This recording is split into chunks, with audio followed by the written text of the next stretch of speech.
नमस्कार दोस्तों, मैं सुधा शर्मा आपके अपने YouTube चैनल में आप सभी का एक बार दिल से स्वागत करती हूँ।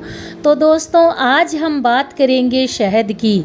शहद के क्या क्या फ़ायदे होते हैं, किन किन बीमारियों में शहद फ़ायदेमंद होता है और कौन कौन सी बीमारियां हम लोग शहद का सेवन करके ठीक कर सकते हैं, एक दिन में कितनी मात्रा में हम शहद का सेवन करें। तो आज पूरे विस्तार से मैं आपको बताऊंगी शहद के औषधीय गुण और शहद के गुणकारी फ़ायदे। तो दोस्तों, बने रहिए वीडियो के साथ। शहद आयुर्वेदिक चिकित्सा पद्धति का महत्वपूर्ण तत्व है। इसके बिना आयुर्वेदिक औषधोपचार अधूरा माना गया है। प्रकृति में जो विविध पुष्प रस भरा पड़ा है, मधुमक्खी फूलों से विभिन्न प्रक्रियाओं से उसे प्रशोधन कर शहद के रूप में तैयार करती है। शुद्ध शहद की पहचान। शहद आदिकाल से ही मधुर द्रव्य का प्रतिनिधि रहा है। इसके प्रयोग से ही इसकी उपयोगिता औषधीय गुणों की जानकारी होती है। शहद में कई तत्व विद्यमान हैं। इसमें ग्लूकोज तथा फ्रक्टोज पर्याप्त मात्रा में पाया जाता है।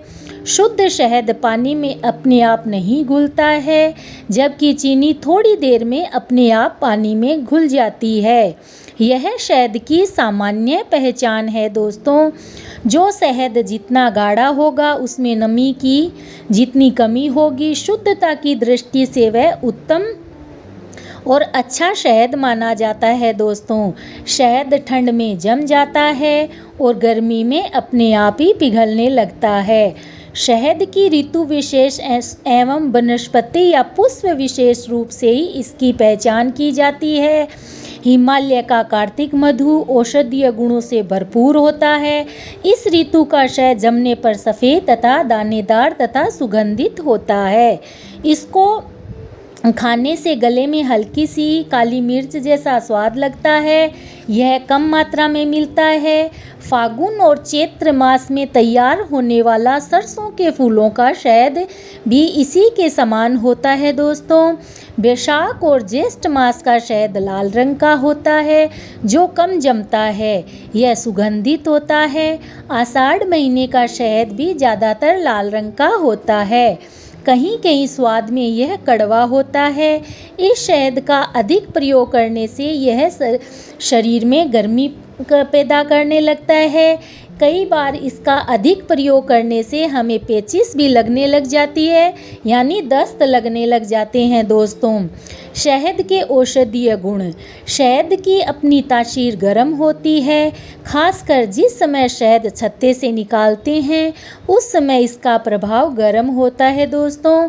धीरे धीरे इसका प्रभाव सामान्य होता जाता है। शहद का विशेष गुण यह है कि गर्म पानी में लेने से तथा शीतल पानी में मिलाकर उपयोग करने से यह ठंडा होता है।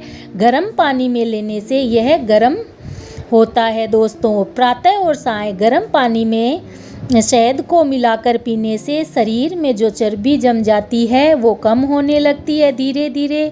और आँखों में एक बूंद प्रतिदिन शुद्ध शहद डालने से आँखों की ज्योति बढ़ती है।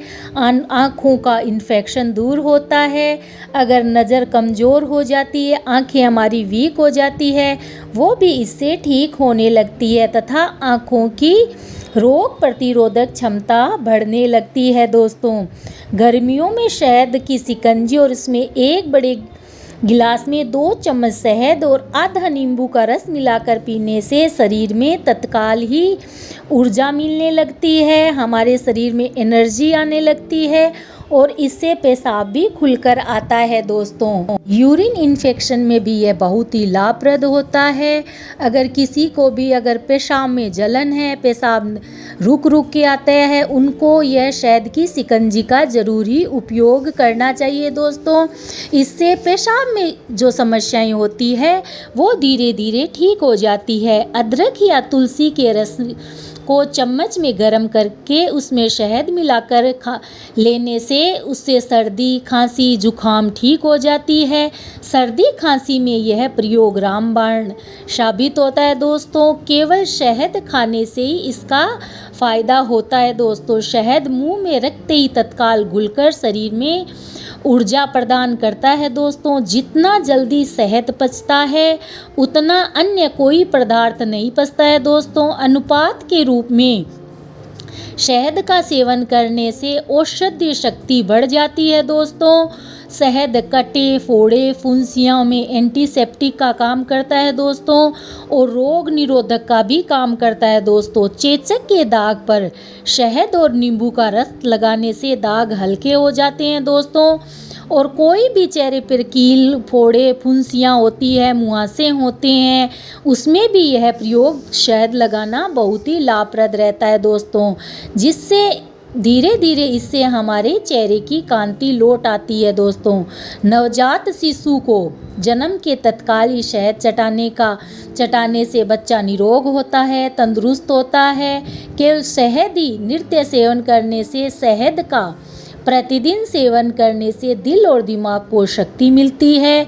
यानी प्रतिदिन सुबह अगर हम लोग शहद का सेवन करते हैं तो यह हमारे दिमाग को शक्ति प्रदान करने लगता है दोस्तों तथा दीर्घ जीवन प्रदान करता है। इसलिए शहद को एक अर्थ में अमृत कहा गया है दोस्तों।